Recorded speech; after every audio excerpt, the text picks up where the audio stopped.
Well, there is again, I'm having some trouble with my video.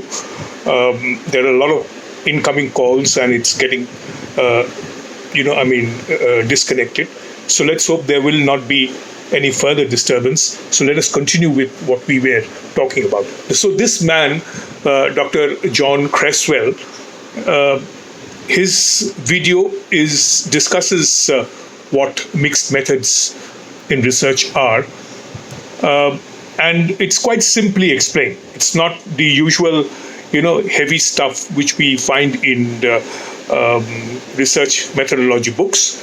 He explains it simply, and it will not be necessary for me to go on adding my comments on what Creswell has to say, because he has been, as you see, that he has been working on this particular form of research for the last 25 years. He's very experienced in this matter.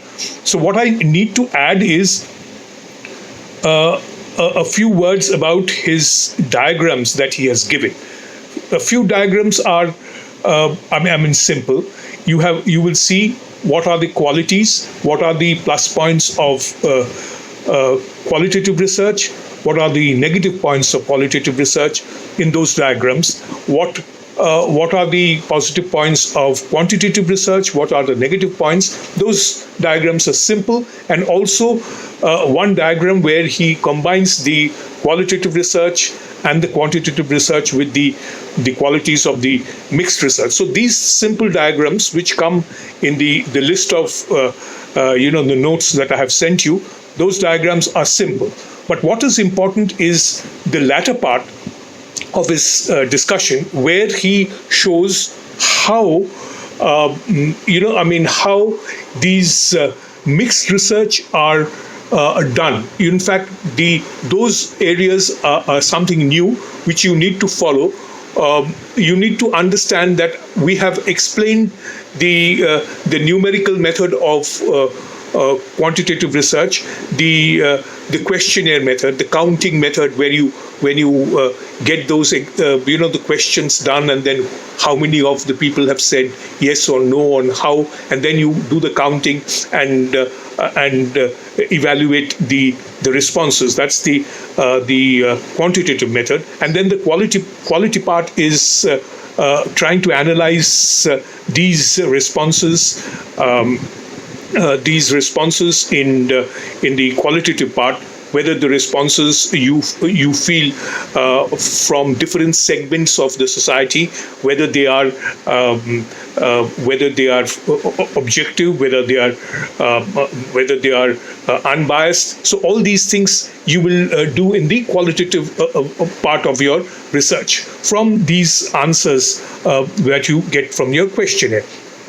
So here again, in the qualitative part, we have already discussed in the last class how there has been various methods applied by different researchers. Maybe a straightforward rhetorical research or a historical research. Some may go into a psychological research, may go into the background, the mental, the subconscious or the unconscious of the individuals who have answered these questions. So that could be a psychological research, or it can be a sociological research, the backgrounds of which class they belong to, the rich, the poor, the affluent.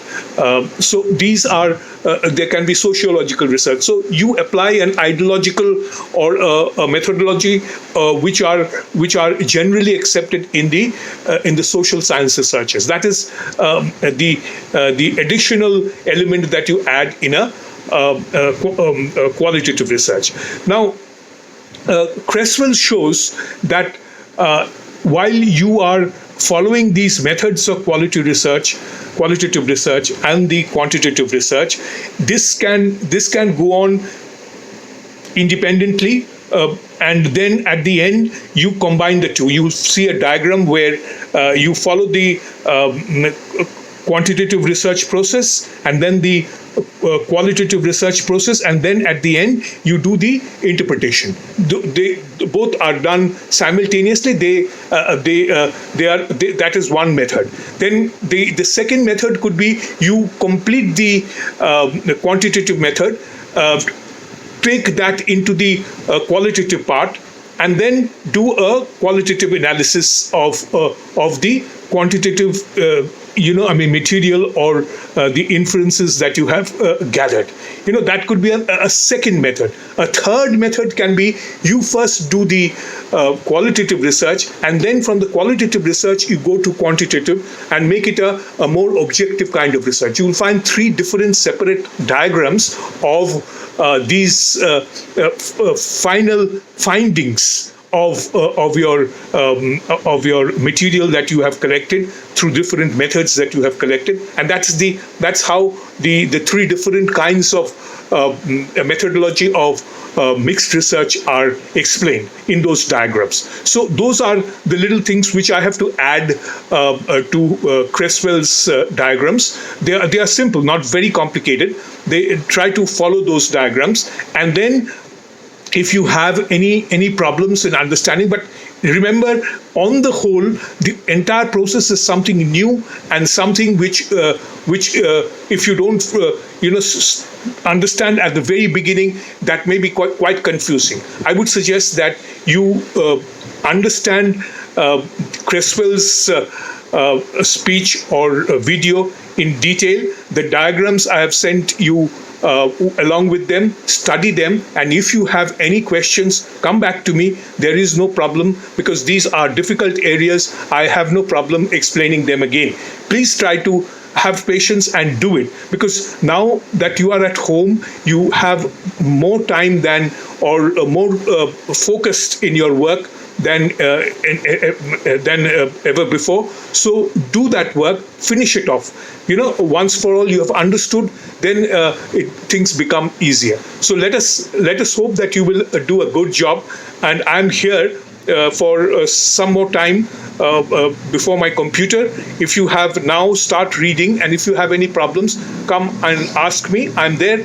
I'll be explaining. But this is important, because if you understand the mixed research at the very beginning, then your ideas of qualitative research, your ideas of quantitative research, which you have done before, those will be also clearer. So you will be well prepared for going towards or being able to understand your method of research procedure better if you start with understanding the mixed research at the very beginning, which I would recommend you to follow in your research methodology. Remember, you will have to, when you write your methodology, you will have to mention all the steps that has been explained in qualitative research, quantitative research, and then mixed research. Who are the people who started it? Why you are taking these? Have to justify why you have taken these methods, and that's how you proceed in a research methodology. Okay, good luck.